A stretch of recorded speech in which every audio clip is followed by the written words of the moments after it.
So this is the KhoodeelaarTV television channel. KhoodeelaarTV. It's a word that is in the Sylheti language, and I coined it contextually, politically, ethically, morally, as the front of the cry, political cry to defend the community in the East End of London from the plot by the UK government, central government,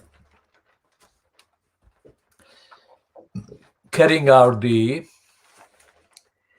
agenda of the crooks in the city of London and big business crooks that had the vested interest. And the two-pronged attack on the Brick Lane, London E1 area, which is the front, has been the front of the community for the last, let's say, 70 years. In effect, in terms of numerical presence, significant numerical presence of the Bangladeshi community. Since 1971, Bangladeshi community, but after 1971, the community that was from the same area, mainly Silot in then East Pakistan. And before that, before 1947, before the August 1947, when the East India Company eventually left the subcontinent. Now this is the scum that is the sun of today, Saturday, the 17th of July 2021. And this picture on the left of the screen is of Britney Spears. Why are we bothered about Britney Spears? Because it is absolutely fundamental to recognize that this young person who has been exploited by her own biological father to the point where she has to tell the world that she was in effect a sex slave. Now this is absolutely astonishing. And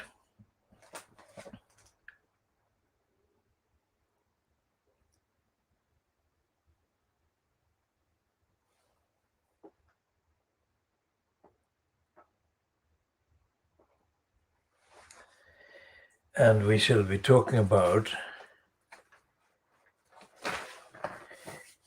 the treatment of Britney Spears by her father. Not only that, the lack of justice, basic concept of justice, freedom, and liberty that has been exposed to dominate the judicial system, so-called, in the United States, that despite her applying for freedom from the clutches of her abusive father, the court concerned has actually upheld the status quo and refused Britney Spears the freedom, basic freedom and liberty that she applied for. This is the context of the evidential, factual context of the assertion that we make that this program, this series of programs, Fleet Street, the world exclusive diagnosis of Fleet Street, is actually examining the immorality and the lack of liberty and freedom and so kind of other ethical values that the Brexiteers claim is present in the UK and the USA by extension. So their agency has been reversed. When the British Empire existed over the USA, or the rulers or the dominant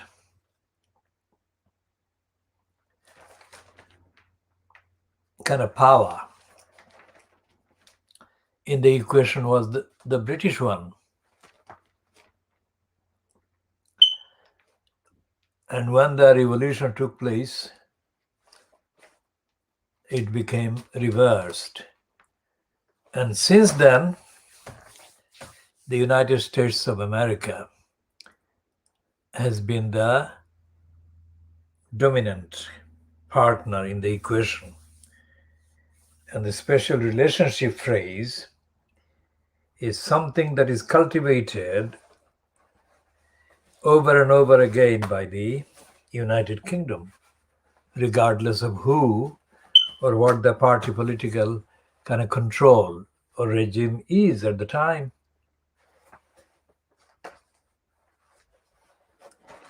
So we shall be talking about the legal system in the USA.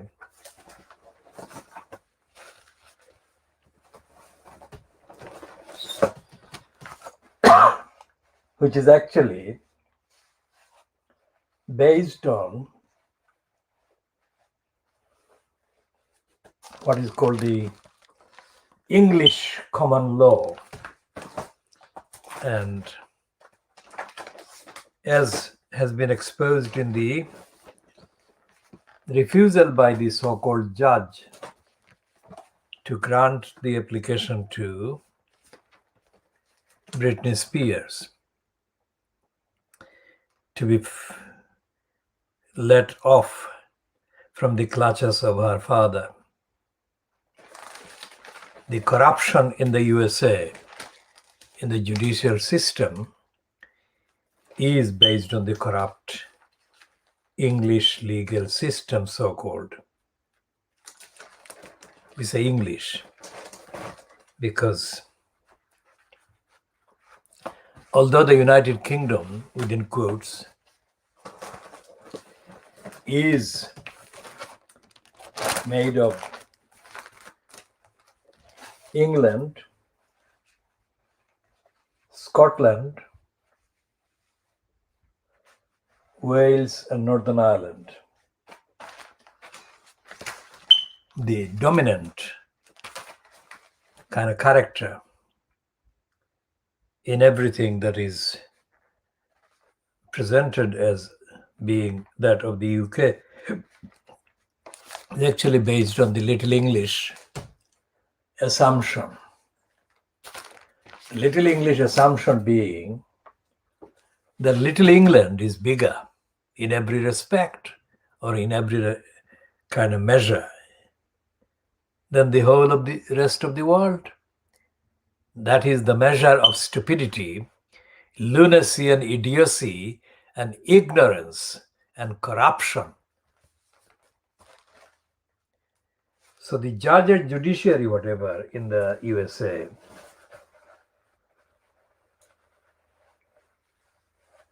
the dominant judiciary and the judicial so-called culture and the jurisprudence in the USA are based on the corruption, stupidity, denial, racism, and white supremacy that Little England is made of. So we shall be talking about that more. Here on the I newspaper, page 7, is a piece about under the heading television. And it says GB News chief quits after taking knee row and Zero audiences. GB News is in crisis after its director of news quit after a dispute over a presenter taking the knee, and following claims the star names want to leave the struggling channel. John McAndrew, director of news and programs, and senior executive producer Jill Penlington yesterday left the BBC's anti-woke challenger, which has recorded zero viewers in some slots.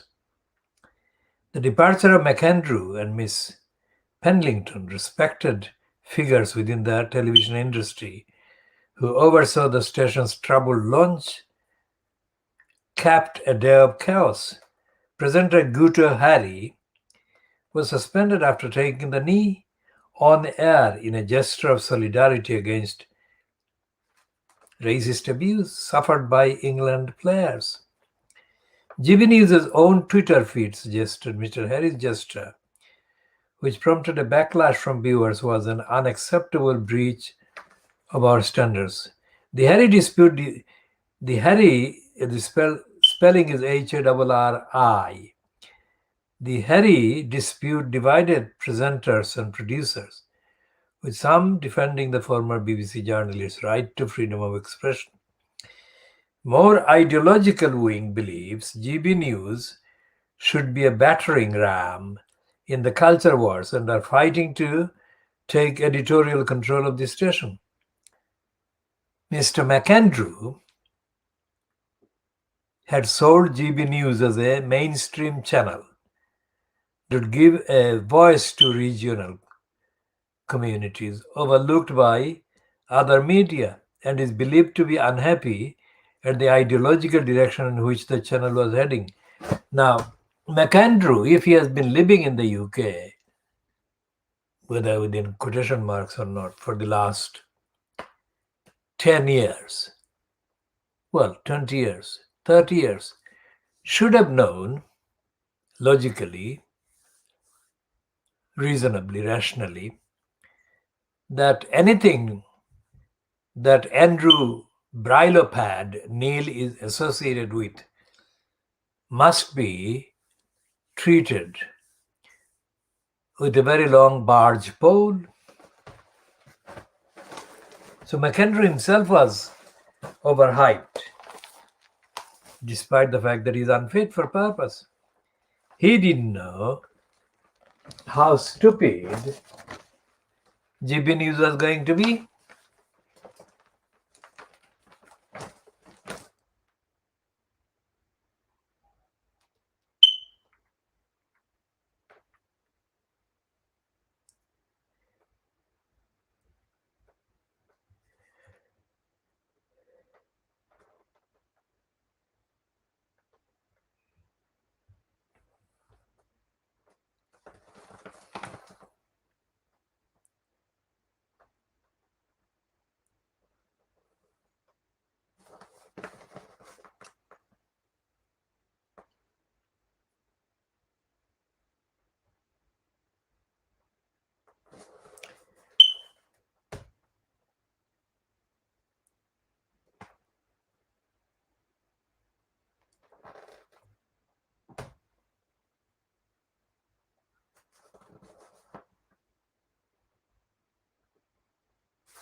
So there is a editorial in the Times which is about action on climate, floods in Northern Europe and recent heat wave in the US and Canada are reminders that extreme weather is becoming more frequent. The world must adapt.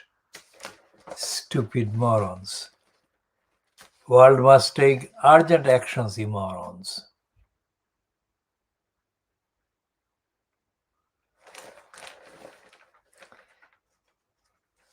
Now, there's a piece in the Times on page 30, the comment piece, and it's headed or headlined, it's headed Scots and English are divided by a common language. Now, this could be said about the majority of the countries that were kind of misled and colonized into using English, the English language. Because the Little Englanders of England were racist then and are racist now and have been racist in between. Now, does this writer understand the concept of racism, let alone deal with it?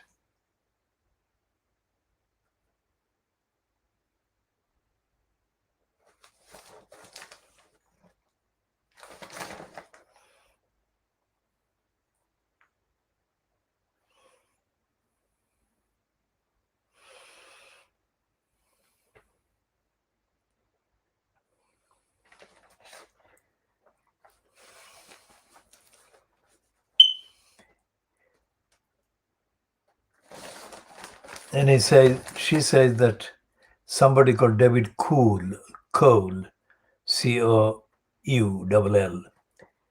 took her to task last week for sharing examples of what some readers, and in fact the style guide, had identified as invading Americanisms. I seem to have grown up in a little known outpost of the US Central Scotland, of the US, that is Central Scotland, in the 1960s.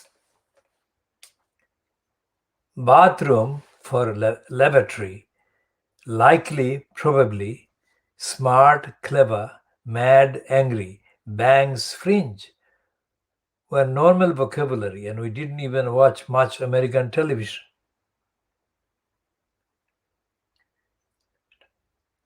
Jane Graham supported him. Bathroom is Scottish. Everyone said in the 50s that they needed the bathroom. And in a state primary school, there was no bath in sight. I wonder if that was social aspiration rather than Scottish English. I asked Kenny Farquharson, senior writer of the Times in Scotland, for a view. He doesn't believe going to the bathroom is a Scottish thing, and he has doubts about likely. I could be wrong, though, because I often write in a way that I think is standard English, and yet it turns out to be what used to be called as Scotticism. In his first job on the Coventry Evening Telegraph, he says he was carpeted by the chief sub for using outwith for outside, which he had no idea was not standard English. The problem, he says, is that there is no such thing as standard Scots. Not only is it primarily a spoken language rather than a written language, it varies hugely from region to region. So someone traveling from Glasgow to Aberdeenshire will have no idea what the locals are saying.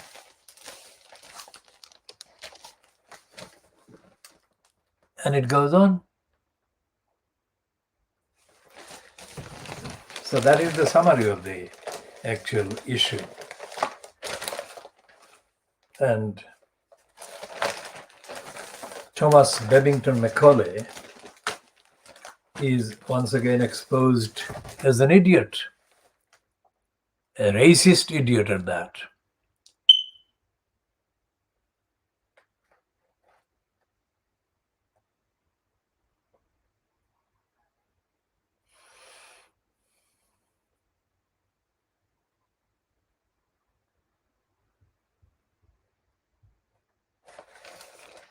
Okay, we shall come back to the language in the UK and Thomas Babington Macaulay.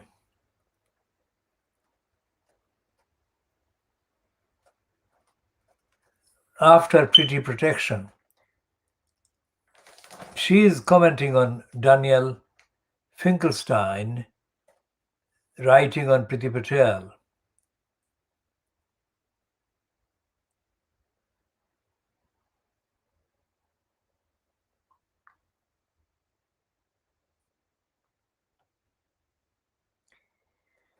So, Tyrone Mings is being quoted here from his tweet.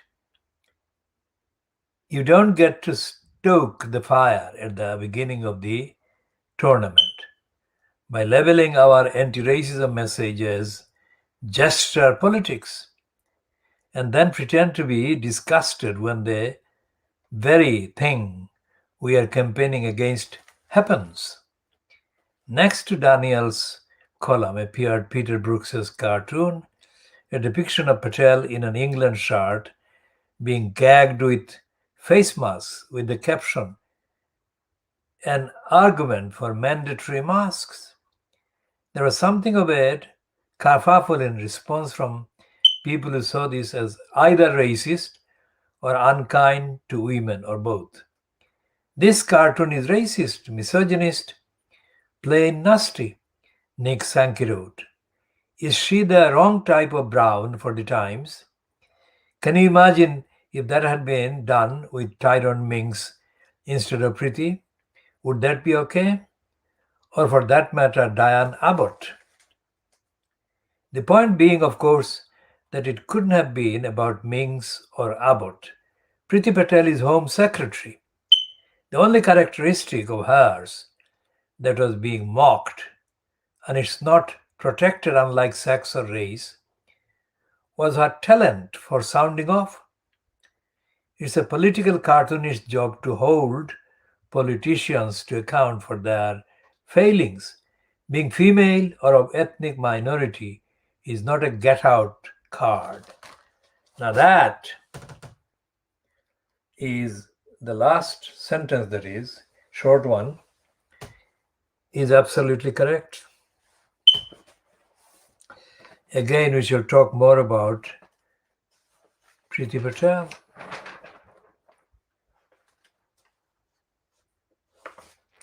And there are 2 pages on pages 32 and 33 on the Times. The main heading is "Orgy of Looting and Corruption has destroyed Mandela's dream." Now, for a start, Mandela didn't have a dream, despite the fact that he might have pretended, or he might have been given credit as a fantasy.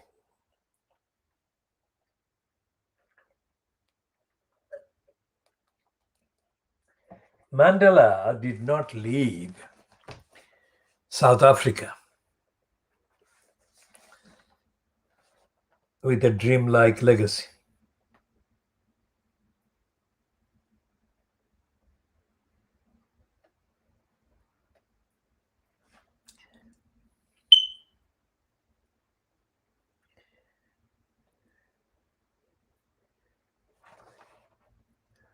And this writer, R.W. Johnson, who is stated as being the author of 2 books. One published in 2015, "How Long Will South Africa Survive? The Looming Crisis," and the other one is "The Foreign Native, An African Journey," published in 2020.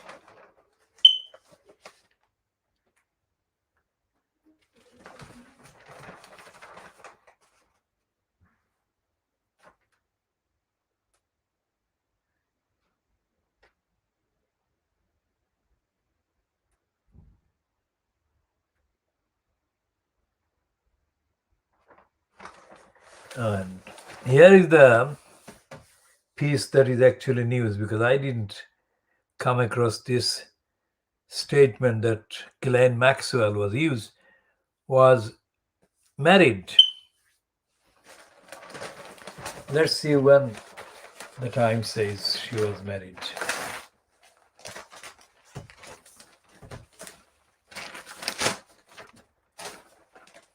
Ghislaine Maxwell used her secretive husband's business to take a £2 million mortgage against her London home amid huge legal and compensation fees.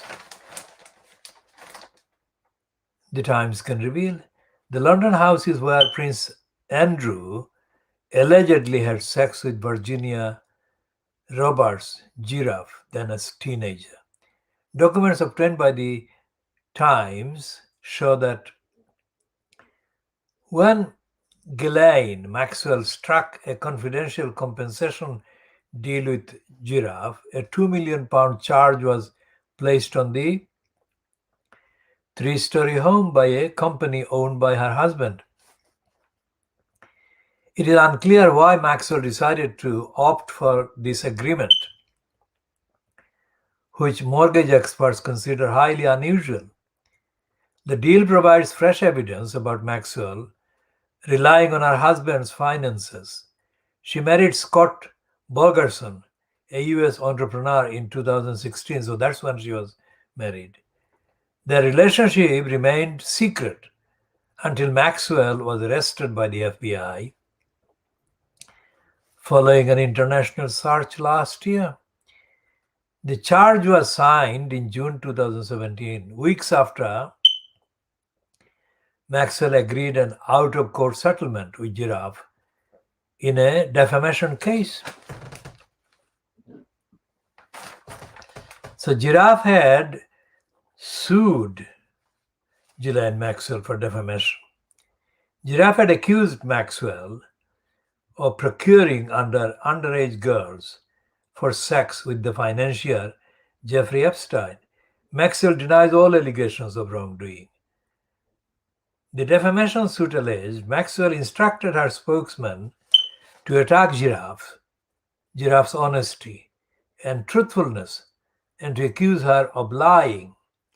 The case was settled for an undisclosed sum in May 2017. Maxwell could have used the loan to pay for the settlement. In 2016, she sold her $15 million house in New York as she struck confidential settlements with two women who said they were sexually exploited by Epstein. Ghislaine Maxwell's spokesperson told the Wall Street Journal in March 2021 that the London house was being sold to pay for her, that is Ghislaine Maxwell's legal defense, but has not disclosed a sale price. Land registry documents show that it is still owned by Maxwell. A mortgage expert questioned the need to use the house as collateral because her husband could have lent her the money directly. The business is lending the money rather than the husband directly, the expert said. It is an incredibly complex structure to raise money. Maxwell bought the house near Hyde Park, central London, which was the setting of the infamous picture showing Prince Andrew with his arm around Giraffe, Jeffrey, for £290,000 in 1997. The Duke of York, that is Andrew, told the BBC that the picture might have been faked and has denied Giraffe's claims.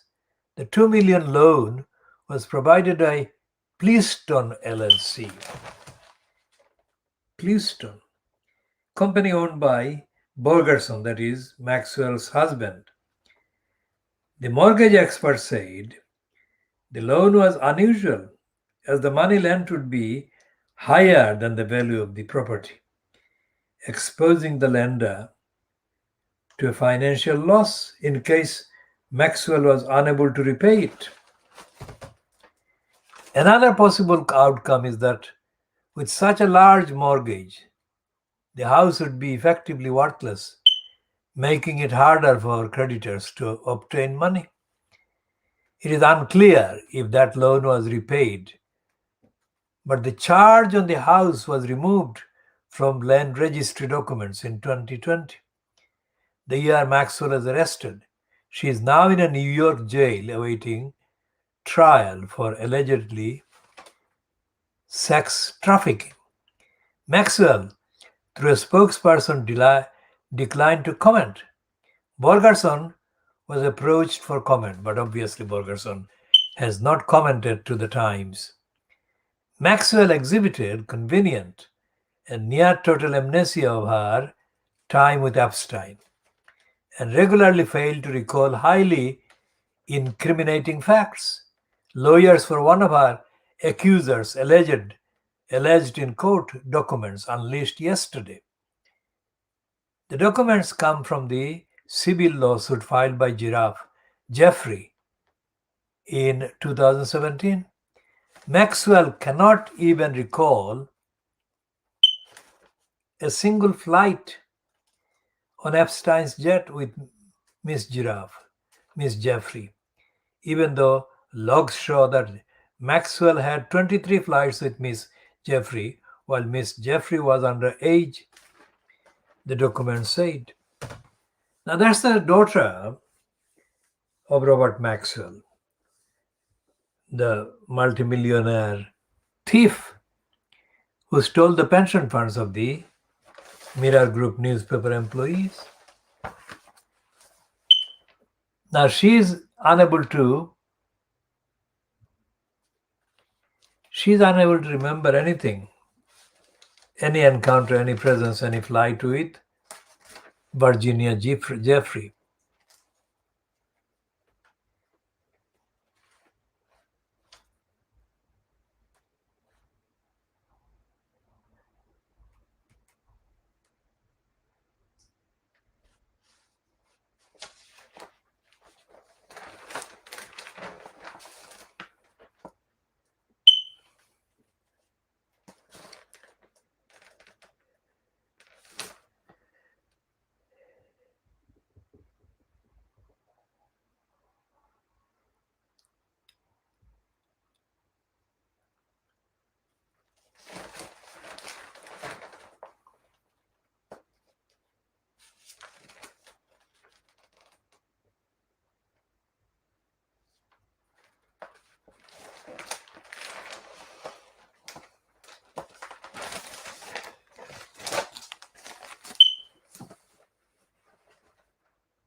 This actual craze, the obsession with holidays,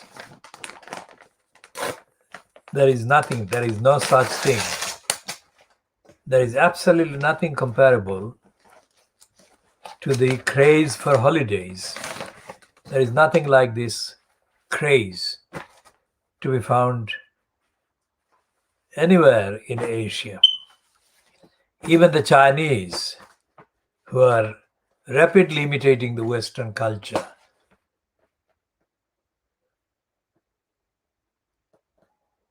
the Chinese have never been anywhere remotely comparably insanely obsessive about the holidays.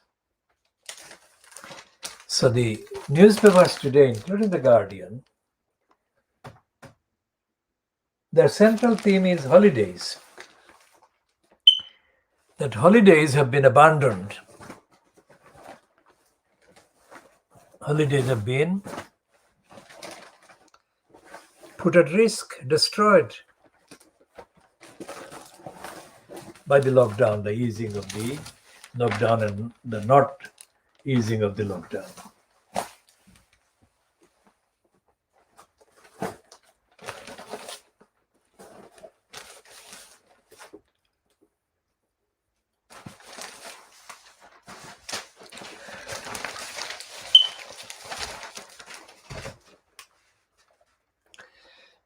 This word orgy is quite significant in the headline of the Times about South Africa. Anyone who says that Nelson Mandela left a legacy politically is, of course, fantasizing in fantasy world. Why? Because the answer is to be found in the speech that Mandela delivered from the balcony of the South Africa House in Trafalgar Square. Mandela spoke for any length of time, whatever the length, when he addressed the gathering at Trafalgar Square. And Mandela didn't make any sense. That is me saying. Because Mandela spoke in his unique kind of accent and kind of style, but it made no sense. He didn't make any sense about the apartheid regime in South Africa. Not even about his own experience. Because Mandela's official published kind of entries on his life and his political activities make him the leader of the campaign or a leading campaigner against apartheid and racism. But there was nothing in what Mandela said in that speech. He spewed from the balcony of the South African embassy in Trafalgar Square. So what are they talking about in the Times when they say that the orgy of looting and corruption that has been going on in the last week or so in South Africa, allegedly in protest against the voluntary arrival in jail of Jacob Zuma to serve the alleged sentence imposed on him for his contempt of court. Neither Zuma nor Mandela nor Cyril Ramaphosa or any of the other people who have been highly kind of profiled as being part of the big beasts in the South African politics against apartheid. They don't make any sense. And Mandela's dreams are, of course, stuff of fantasy. This is not something that is based on any citable evidence of what Mandela actually believed in or what he dreamed of or dreamt of.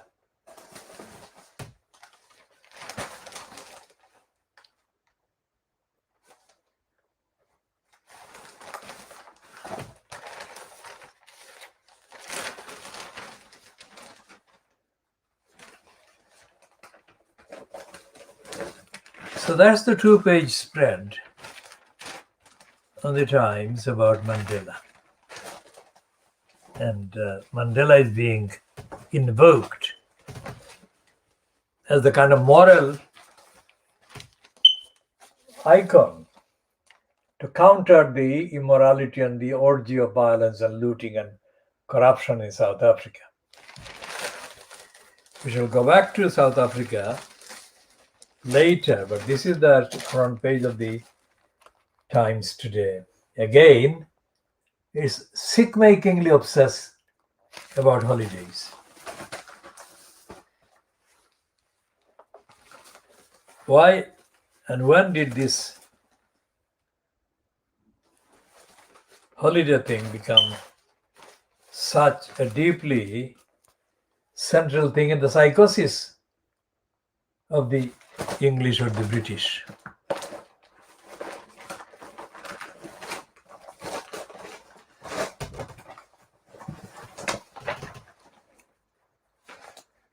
Now, the Financial Crimes makes a very bold statement in its front page. It doesn't hold back. It says lifting carbs poses threat to the world. And it's actually recognizing the existence of the world outside the Little England. And in the main pieces in the FT weekend, we shall be talking about this piece, which is FT money, pension plotting, how to safeguard savings. Now remember what we call this paper. We call it the financial crimes because it doesn't actually contain factual journalism about real life of the many.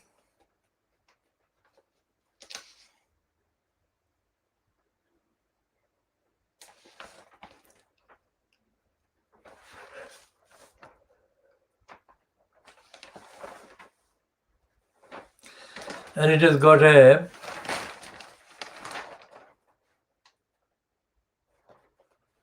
piece about Brexit leaves antiques dealers out in the cold. That's very true. But that could be extrapolated and be applied to other aspects of the economy.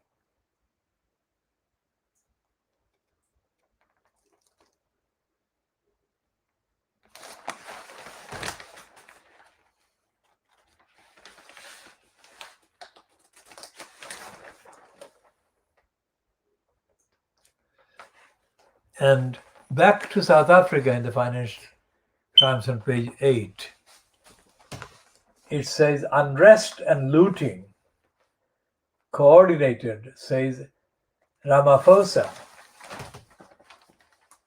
The army moves in to restore order after riots prompted by Zuma's imprisonment. South African President Cyril Ramaphosa has said the country's worst unrest since the end of apartheid was coordinated as the army moved in to restore order after days of looting that has destabilized two provinces. We shall go back to South Africa again. Now we move on to Cuba, another kind of so-called socialist republic. In the FT read about Cuba, the main heading is there is no food, money, or work. It's a piece by Michael Stott and Mark Frank. Mark is spelled with a C rather than a K. And the explanatory subheading is the pandemic devastated Cuba's all-important tourism industry and cut the state's ability to finance food imports, leading to shortages and higher prices. That hardship has triggered the first widespread protest in decades. That's the kind of representative picture of protests in Cuba.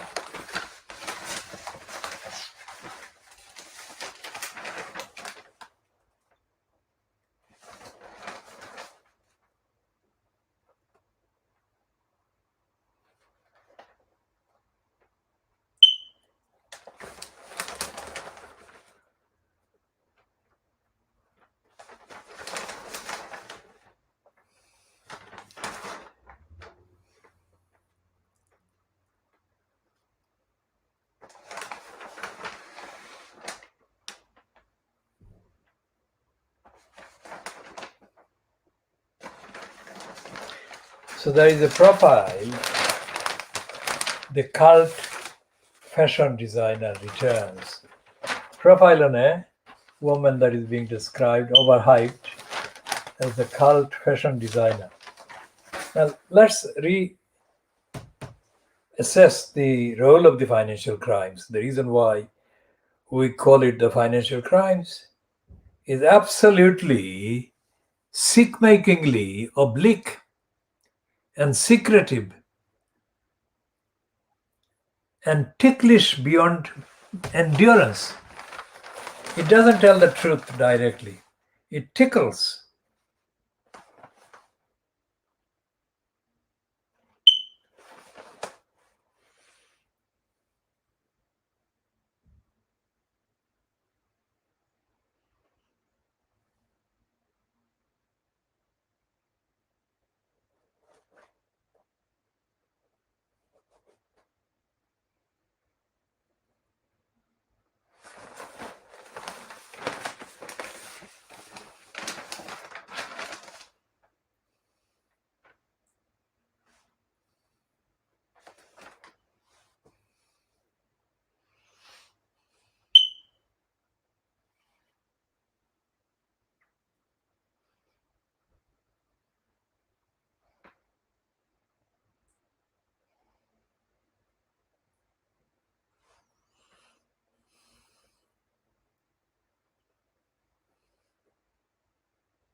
As we said about the title of the boastful magazine called How to Spend It, the financial crimes never tells you how to make it, how to get the money, how to get the income.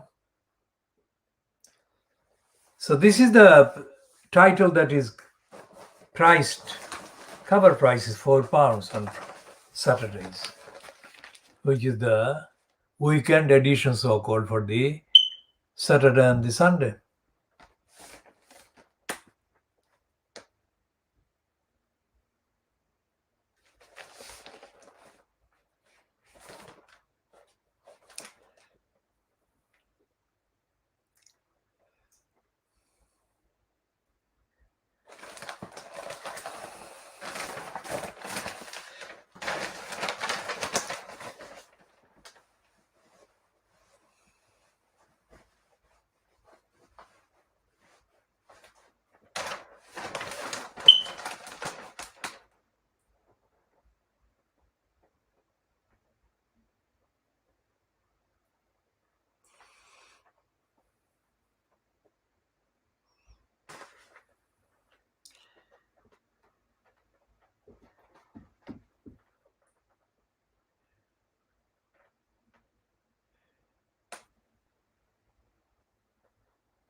The financial crimes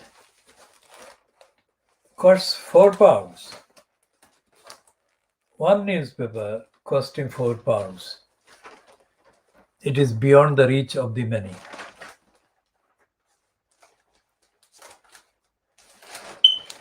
So that gives away the actual corrupt disrespect that the financial crimes is based on.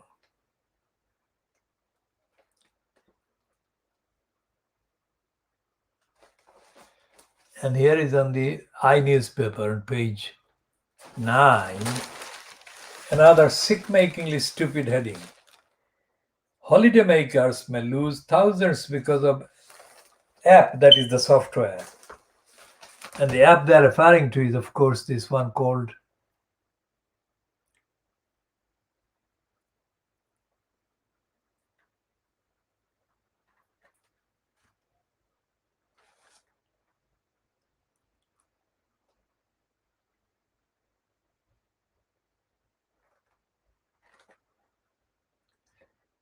and can you believe that there is no mention of this name of this app?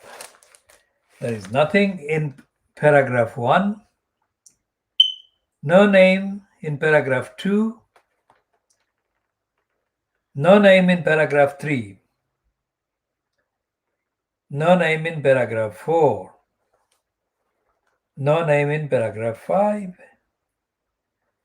no name in paragraph 6, or paragraph 7, or indeed paragraph 8. So where the hell does the reader go to find what the hell they're talking about? So Fleet Street is sick in that basic sense as well. They don't care about what they write. And they don't care whether what they write makes any rational, logical sense, let alone whether it's accessible.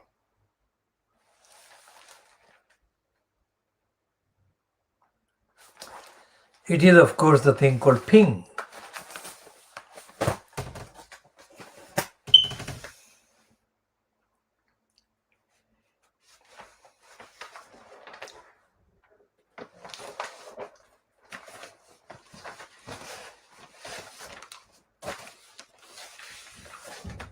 So the FT money is supposed to be talking about the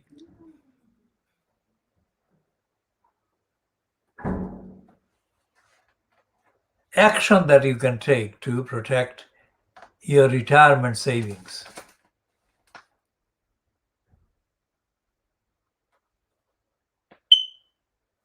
And before we go into the details of that one, here is the aggravating, lying piece about what's inside this money supplement. It is headed Hope for High Earners in Landmark Tax Ruling. It's a plug for the high earners, number one, and it's contemptible in the fact that it talks about high earners in a protective way, and it doesn't criticize them, doesn't hold them to account, doesn't say that high earners should not be high earners, that the majority of the many, a lot of whom don't even have an earning, should be given basic living income. So it says a couple have challenged and won a case against HM Revenue and Customs high income child benefit charge, potentially opening the door for tens of thousands of families to reclaim tax.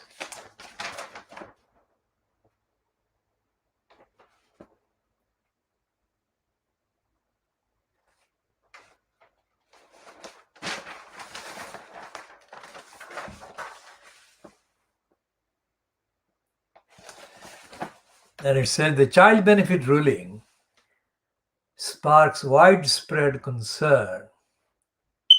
High earners ask lawyers for advice after HMRC loses case. Hundreds of high earners caught out by a controversial child benefit tax have sought advice from lawyers after HM Revenue and Customs lost a key case on how the charge is levied. And they're saying that the HMRC lost a case last month, that is in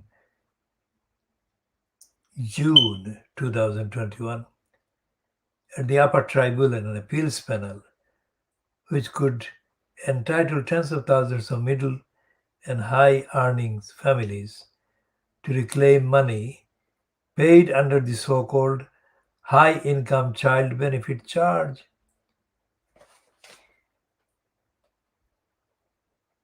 James Austin, partner and head of tax disputes at Collier Bristow, the law firm which brought the case, said he had been deluged by hundreds of emails and calls from people. Now, All the people involved on either side are hyped by the FT Weekend or the Financial Times itself as being intelligent above average. The lawyers, the upper tribunal, etc. So we shall be talking about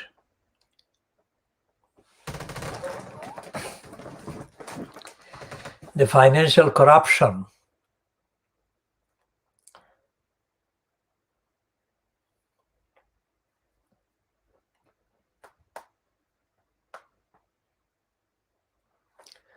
that dominates the UK. So let's see what that's tax.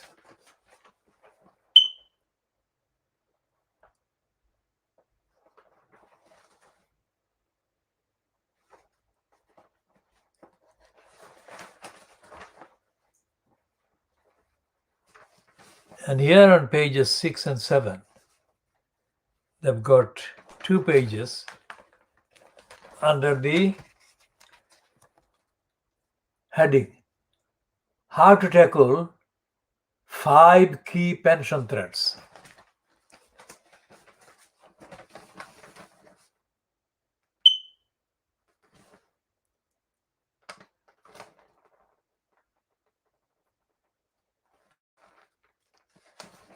And number 3 is tax relief scrapped for high earners.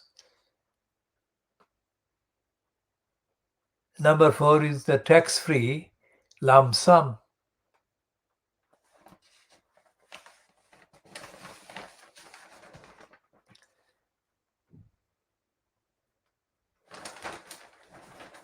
And the financial crimes is stupid, dishonest, uncaring, lacking in compassion, and lacking in basic awareness of society. And every page, every piece in that so-called money supplement is contradictory, complete with ignorance and stupidity. We shall be talking about the stupidity more later in due course as well.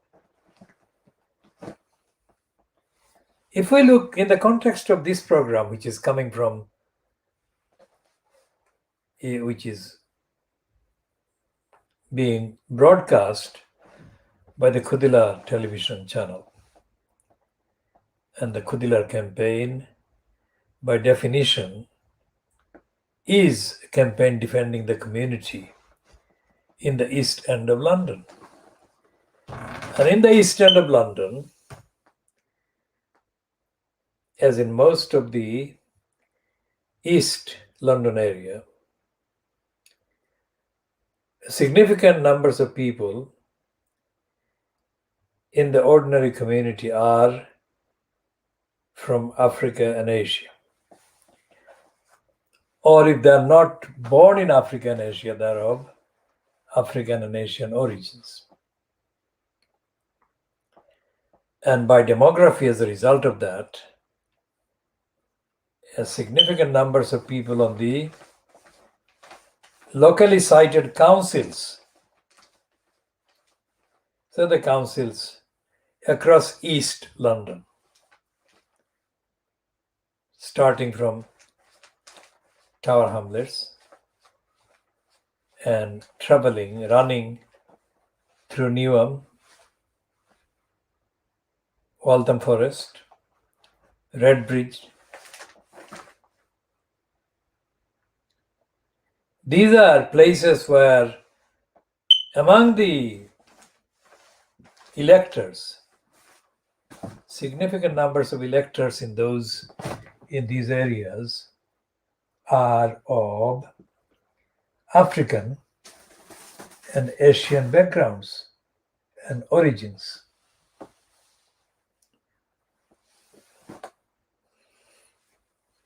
And because of racism, the concentration in each of these boroughs of people of African and Asian origins, the concentration itself is proof of the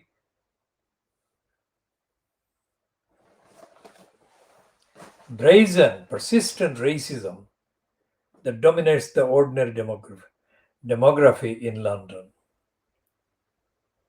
But it is also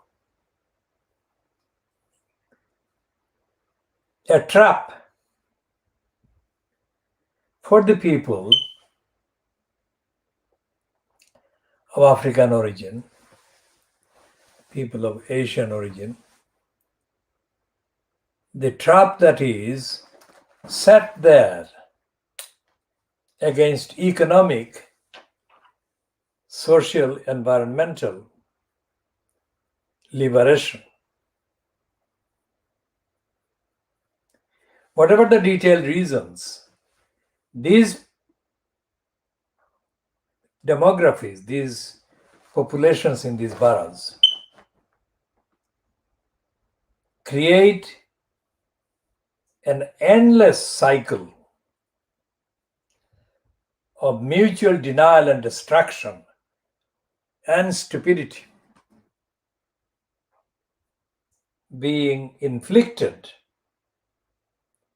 and operated by people of the same kind of continental backgrounds of origins against others of the same continental backgrounds and origins. What I'm saying there is that, like in the countries themselves in Asia and Africa, where the people are, for example, in the riots we have been talking about, witnessed in the last week in South Africa,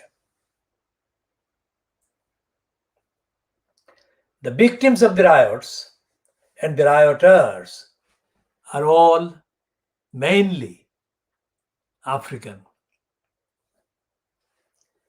natives of South Africa, if not all of them, significant numbers of them. So while in the apartheid era, there were riots and disturbances against the mainly white racist regime, the riots and the looting in South Africa now are perpetrated against the forces in power who are themselves of similar backgrounds and origins as the rioters themselves. So ethnically and racially, the rioters and the victims of the targets are the same. Think about the very serious problem there. If the rioters themselves are of the same backgrounds as the targets of the riots, then where do they go as a result of the, let's say, fulfillment of the demands? Because those who are in power now and whose dominance in power is the central target of the riots, then who replaces them? The answer is nobody. So the question is, what is the question? And the answer is not who, but what replaces the current status quo. And that what is the main issue. We shall bring an end to this edition, part A here, and we shall talk more about all of these issues and more in part B and later editions.